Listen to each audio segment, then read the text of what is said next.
Alexis Moncayo y Licenia Espinel comparten un diálogo con el invitado. En Punto Noticias hablamos de...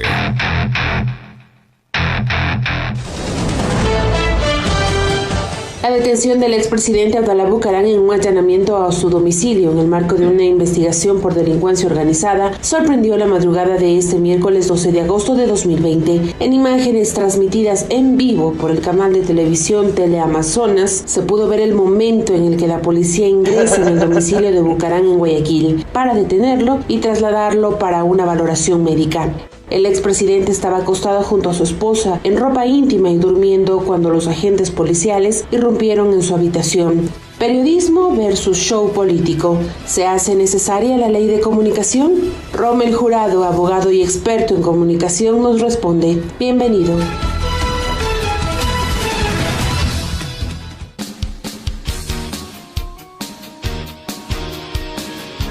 Con 14 minutos, escucharon ustedes, amigos, el tema que vamos a tratar a continuación. Para ello saludamos a Rommel Jurado, abogado y experto en comunicación. Doctor Jurado, buenos días, bienvenido. Buenos días. Me acompaña Alexis Moncayo en este segmento de entrevistas. Vamos a formular una inquietud a quienes nos siguen a través de redes sociales y quienes nos siguen también a través de nuestras frecuencias. ¿Está de acuerdo en que se transmita por televisión los operativos de la Fiscalía y la Policía, como ocurrió en el caso Bucaram, algo que se ha convertido sin duda en una práctica común? Basta con recordar también que hicieron lo mismo con la prefecta de Pichincha, Paola Pavón, en situaciones bastante parecidas. Esta exposición innecesaria de las personas violando absolutamente todo tipo de derechos. ¿En qué momento se cruzó esa línea de lo que se debe y no se debe hacer a través de los medios de comunicación, doctor Jurado? Buenos días, Alexis. Buenos días, Licenia. Siempre es un placer saludar a la audiencia de Radio Pichincha Universal, que, como ustedes mismos dicen, cuentan un relato alternativo. Mire, una ley funciona cuando lo que declara la ley tiene posibilidades de ejecutarse en la vida cotidiana de las personas. La ley de comunicación tenía una funcionalidad, operaba, podía ejecutarse en la cotidianidad de las personas porque había un órgano administrativo que aplicaba primero unas sanciones que tenían que ver con las disculpas públicas, luego una reparación, una pedida de disculpas a las personas que sufrían violaciones a sus derechos comunicacionales y finalmente imponía unas sanciones de orden administrativo, principalmente multas. Esta era la dinámica.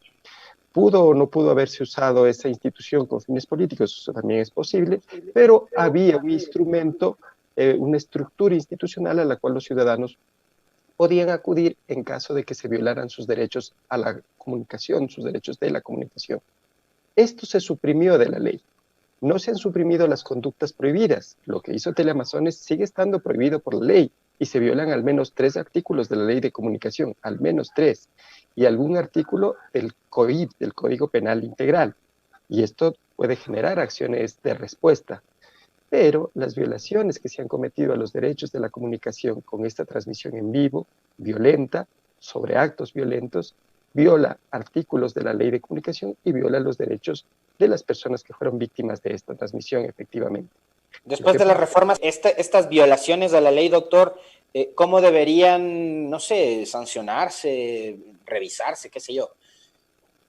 A ver, me voy a permitir leer el artículo 66 de la Ley de Comunicación vigente, que habla de contenido violento. Dice, el contenido que refleje el uso intencional de la fuerza físico-psicológica de obra o de palabra contra una misma o contra otra persona o comunidad o algún animal y la naturaleza, solo podrá difundirse en las franjas de responsabilidad compartida y de acuerdo con lo establecido en esta ley. Perdón, franjas de responsabilidad compartida y de adultos. Es decir, si se iba a transmitir un contenido violento, se tenía que alertar que el contenido era violento y no podía transmitirse entre las 6 de la mañana y las 6 de la tarde. Podía transmitirse entre las 6 de la tarde y las 6 de la mañana, ¿sí? En la noche y en la madrugada. Esta es la primera violación. La segunda violación está en el artículo 67. Dice, se prohíbe la difusión a través de los medios de comunicación de todo mensaje que constituya incitación directa o estímulo expreso al uso ilegítimo de la violencia. Mire, cuando el Estado usa la violencia, tiene que hacerlo de forma proporcional. Y aquí hay una evidente falta de proporcionalidad.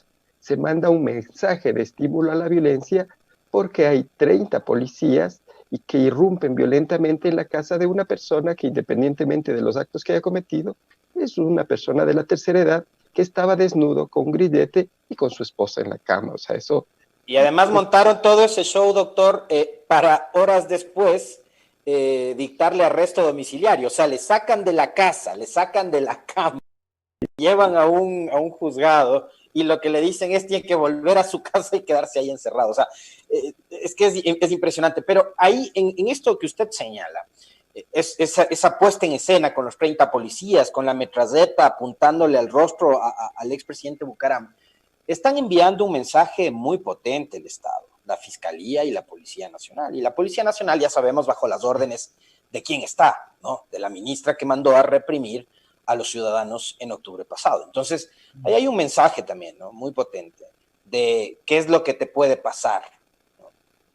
Sí. A los actores políticos y a los ciudadanos. Claro, mire, la proporcionalidad en el uso de la fuerza lo que dice es que la intervención del Estado con el uso de la fuerza tiene que ser racional, tiene que ser progresiva y tiene que ser proporcional. Si yo me paso un alto en la calle, pues me pondrán una multa, pero no puede ser que vengan 5 personas con metralletas, me empujen contra la pared y me detengan para luego emitirme la multa. Cuando suceden estos actos de violencia irracional, desproporcionada, se manda efectivamente un mensaje. Ese uso de la fuerza es ilegítimo, porque no es ni racional ni proporcionado a el fin que está persiguiendo el control o la aplicación de la ley. Entonces ahí hay al menos 2 violaciones. ¿Cómo se procesan esas violaciones? Me preguntaba usted. Antes había este canal que le indico. Si uno podía llamar al medio de comunicación, pedirle que haga sus pruebas de descargo, que opere el debido proceso. Si encontraba que había una violación de los derechos de una persona afectada, se le pedía que le pida disculpas, se le pedía que haya una reparación moral, en este caso, respecto del afectado, y se le imponía una multa no a los periodistas, sino al medio de comunicación que ha ordenado este tipo de acciones comunicacionales. Esto ya no es posible. El artículo 67 dice que la persona afectada podrá ejercer las acciones constitucionales que le asista o acudir a la Defensoría del Pueblo. Lo que le está diciendo es, vea, pelee por su cuenta, por las afectaciones que le han causado, o vaya y quéjese a la Defensoría del Pueblo, que realmente no puede ser nada diferente a lo que usted mismo podría hacer. Pero en efecto, la persona afectada, si tiene los medios, si tiene la posibilidad, tendrá que presentar acciones de carácter civil, acciones de carácter penal y acciones de carácter administrativo contra los medios de comunicación y contra los miembros de la fuerza pública, incluso de la Fiscalía, que permitieron que se produzca esta violación a sus derechos, no solamente a los derechos que están relacionados a la libertad y a la proporcionalidad del uso de la fuerza, sino a la transmisión de estas violaciones a través de un canal de televisión de alcance nacional. Doctor Jurado, ahora, ¿qué opinión le merece usted del hecho de que horas después de que se produjera esta detención televisada, de la reacción que esta generó por lo denigrante que generó en redes sociales de muchísimos sectores, independientemente de los afectos que la gente tiene sobre la familia Bucaram, que tanto la ministra de Gobierno como la Fiscalía envíen mensajes deslindando su responsabilidad en la transmisión de esta detención, pero que no se haya producido una disculpa o una aclaración por parte del medio de comunicación que protagonizó esta transmisión. O sea, se disculpan o se deslindan de la responsabilidad de las autoridades, pero el medio de comunicación que lo hizo no dijo nada. A ver, empecemos por el tema del medio de comunicación. El artículo 71 de la Ley Orgánica de Comunicación señala lo siguiente: la información y la comunicación son derechos que deberán ser ejercidos con responsabilidad, respetando lo establecido en los instrumentos internacionales de derechos humanos, la Constitución y la ley. Todos los medios de comunicación tienen las siguientes responsabilidades comunes en el desarrollo de su gestión. A. Respetar los derechos humanos y promover su plena aplicabilidad. Aquí Teleamazonas no ha respetado los derechos humanos de este ciudadano, independientemente, como usted dice, de los afectos o desafectos, y no ha promovido la aplicabilidad de esos derechos. C. Acatar y promover la obediencia de la Constitución y las leyes y las decisiones legítimas de las autoridades públicas. La ley le establecía una prohibición expresa al medio de comunicación de transmitir en vivo en estas escenas violentas. Y la ley establecía también una prohibición de transmitir escenas que constituyan uso ilegítimo de la violencia, en este caso, el uso ilegítimo de una violencia desproporcionada del Estado. D. Contribuir al mantenimiento de la paz y la seguridad. Efectivamente, aquí se manda un mensaje televisivo que precisamente no pacifica, ni tampoco contribuye a la idea de seguridad, contribuye a la idea de inseguridad y a la idea de que hay un poder estatal que puede invadir nuestra privacidad con una violencia absolutamente desproporcionada si somos opositores al régimen. Y F, servir de canal para denunciar el abuso o el uso ilegítimo de los funcionarios públicos y personas particulares que hagan uso de los poderes públicos o privados. Este abuso no ha sido denunciado, de hecho al canal no le hemos oído decir, se equivocaron los funcionarios al permitirme entrar, no ha dicho nada al respecto. Entonces hay una serie de violaciones que efectivamente ponen en cuestión si este medio de comunicación cumple las finalidades mínimas para las que cualquier medio de comunicación fue creado, o es un instrumento de un poder o de unos intereses que buscan acanallar o perseguir a determinados actores políticos de acuerdo a la conveniencia de otros actores políticos y económicos. Y tomando en cuenta algo, usted, doctor, que por su experticia, su conocimiento en el ámbito del derecho está vinculado a la comunicación, y Licenia y yo, que somos periodistas y estamos metidos en este ámbito profesional, sabemos cómo operan este tipo de coberturas. El camarógrafo y el equipo de Teleamazonas no es que pasaba por ahí, pues, ¿no? Está paseándose a las 5 de la mañana, 4 de la mañana, por la Kennedy Norte, y se encuentra con que hay un operativo en la casa de Bucaram. Claro, adivinaron que había un operativo en la casa de Bucaram. No. A esos alguien les avisó. Y si se filtra esa información, se filtra o de la Fiscalía o de la Policía Nacional. O sea, ahí creo que estos dos comunicados que bien refiere y cita Licenia, que saca la Fiscalía y la ministra del Interior o ministra de Gobierno, me parece que son una absoluta tomadura de pelo, ¿no? O sea, a destiempo y fuera de la realidad, ¿no? Porque sabemos cómo operan las coberturas en este tipo de operativos. Mire, permítame comentarle una cosa. En el año 2008 yo fui nombrado el primer secretario técnico de la Comisión de la Verdad para investigar graves violaciones de derechos humanos. De hecho, mi experticia viene de la defensa de derechos humanos y mucho más tarde me vinculé al desarrollo de los derechos humanos de la comunicación por el tema que soy más, digamos, llamado a este tipo de entrevistas. Pero mi experticia viene de los derechos humanos.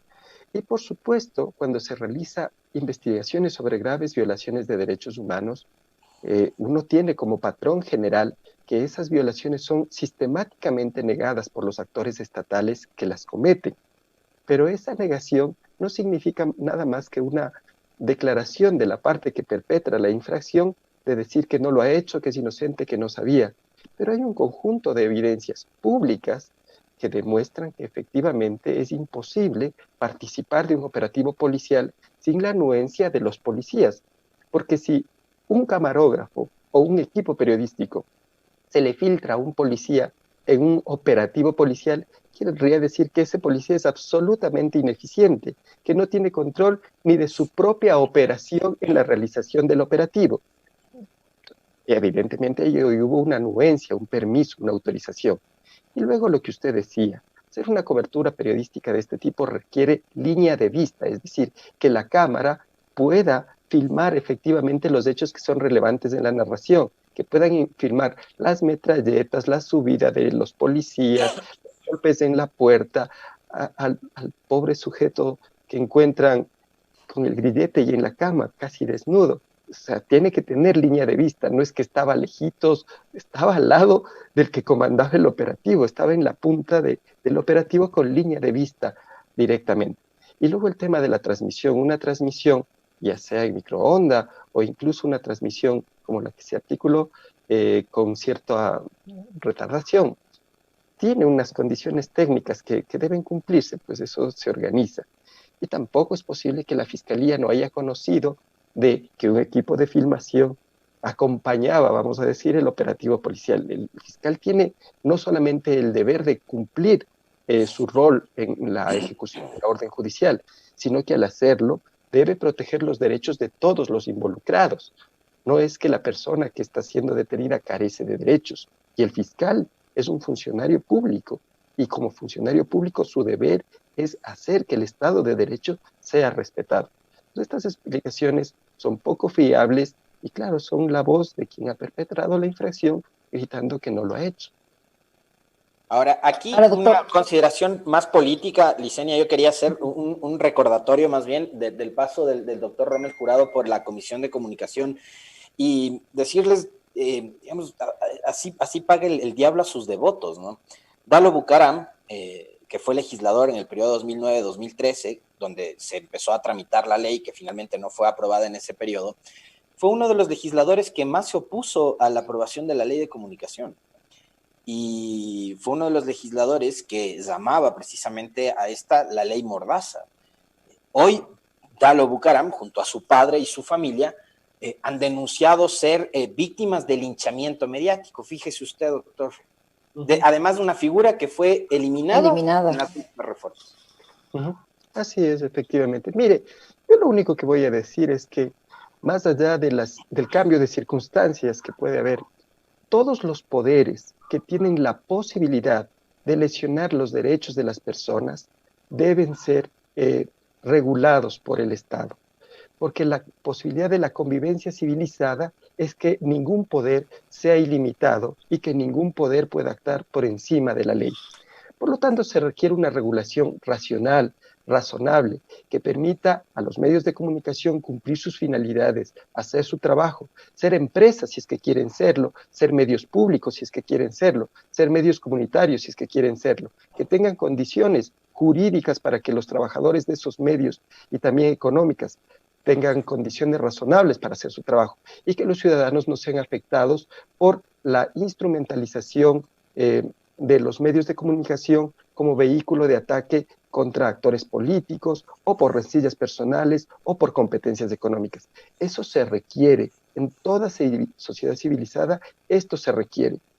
Este proceso de regulación en el Ecuador fue satanizado por algunos actores políticos, por algunos actores mediáticos, pero la historia nos está demostrando que los excesos que cometen, no todos, algunos medios de comunicación, que la instrumentalización que sufren algunos medios de comunicación por parte de poderes políticos económicos hace indispensable tener no solo una ley de comunicación, sino una entidad que permita su aplicación cotidiana.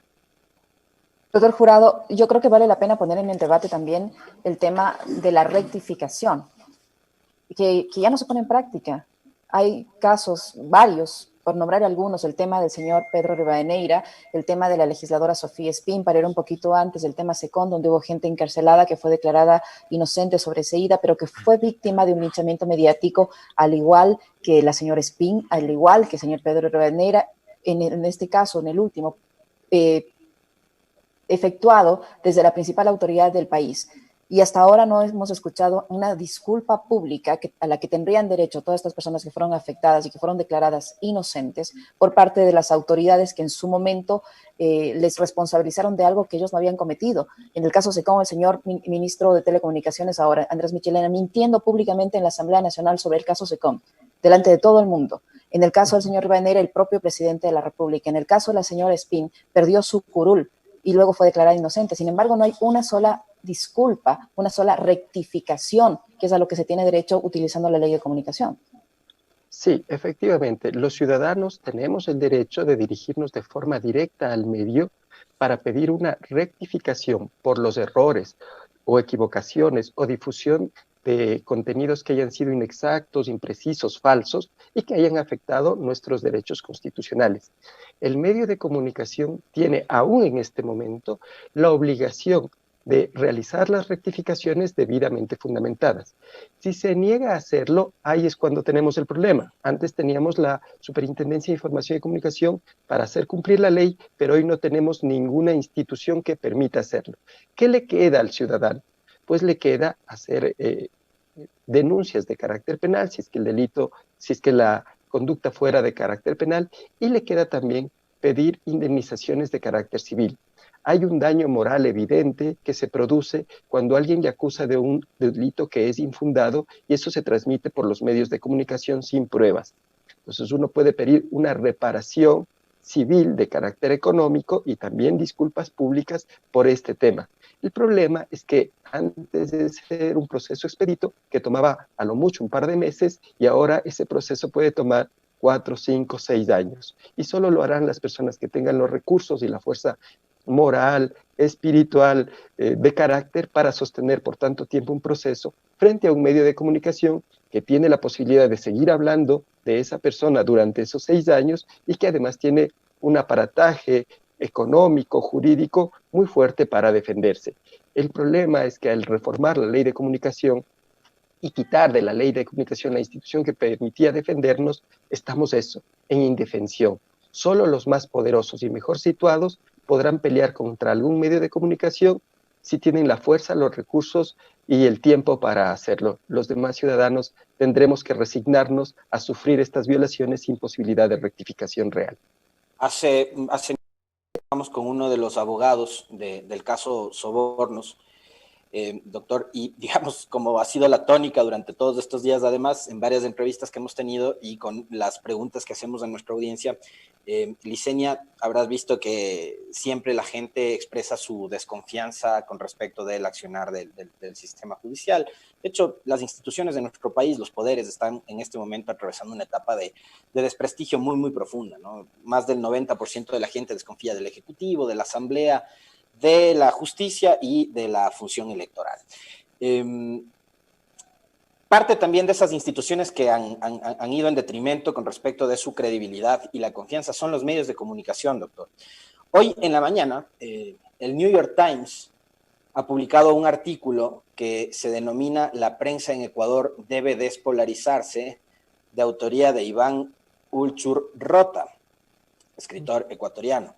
Y en uno de sus párrafos dice: la prensa en Ecuador enfrenta un reto como el de los defensores de los derechos humanos, romper de una vez por todas con la polarización que se tomó el país.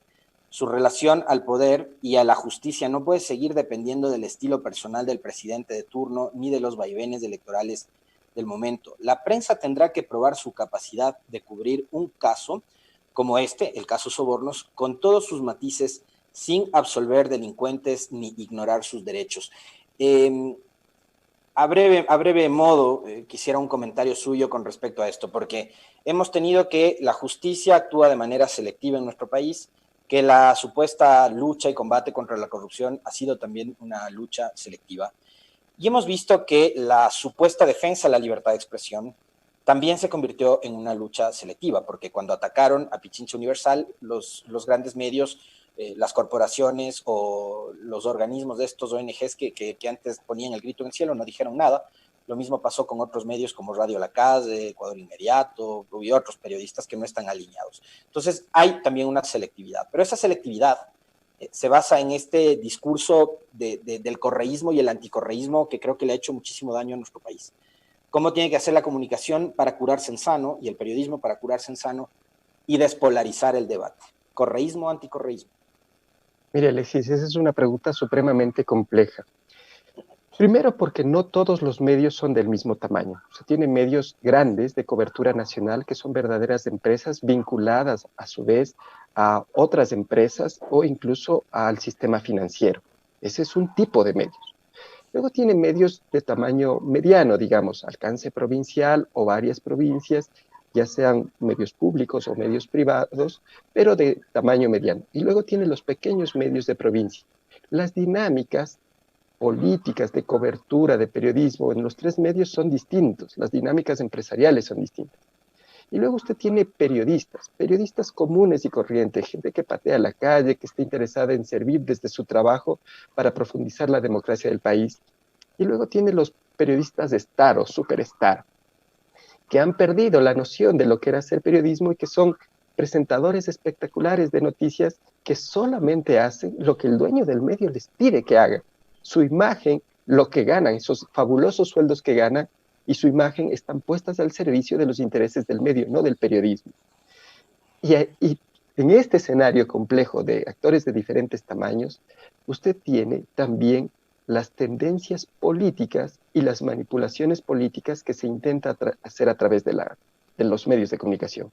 El silenciamiento del que hace un momento hablaba Liceña, por ejemplo, respecto a la rectificación de las violaciones de derechos humanos que sufrió Paola Pavón, Virgilio Hernández y otros actores políticos, incluso funcionarios públicos, que han sido acanadados por juicios o perseguidos o apresados públicamente o puestos grillete solamente con la finalidad de amedrentar.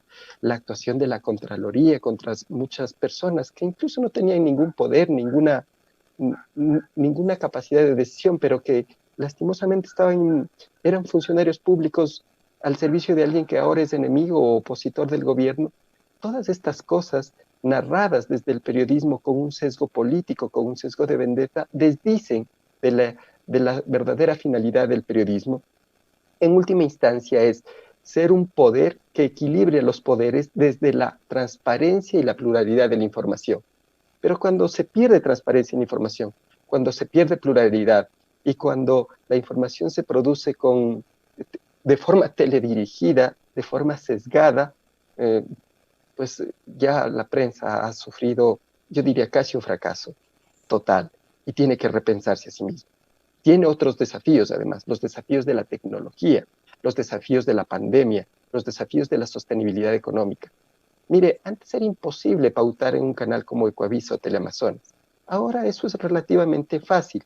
Antes solo las grandes empresas podían hacerlo y ahora es relativamente fácil porque tienen que bajar los costos ya que las coberturas digitales o los medios alternativos o otras propuestas de comunicación tecnológicas están captando las audiencias más jóvenes y solamente se quedan con las audiencias de personas mayores de 40 a 45 años. Hay unos tiempos en los que la televisión y la radio abierta, si no adoptan nuevas formas de comunicación, si no se plantan en las nuevas plataformas digitales, van a perder coberturas y audiencias. No es del futuro, eso está pasando ahora. Entonces, en todo ese conjunto de factores, el periodismo tiene que repensarse. Pero creo que la forma más correcta de hacerlo es volver al origen. ¿Cuál es el sentido último de hacer periodismo? ¿Qué servicio se le presta a los ciudadanos, al Estado, a la sociedad cuando uno hace periodismo? Y no olvidar para qué se hace periodismo. Las otras cosas son influencias ilegítimas, son accidentes de la profesión, pero no son la esencia de la profesión. Muchísimas gracias al doctor Rommel Jurado. Me quedo con esa última reflexión que ha hecho en este diálogo, Liceña. ¿Para qué hacemos periodismo, no? Punto Noticias, un noticiero para usted.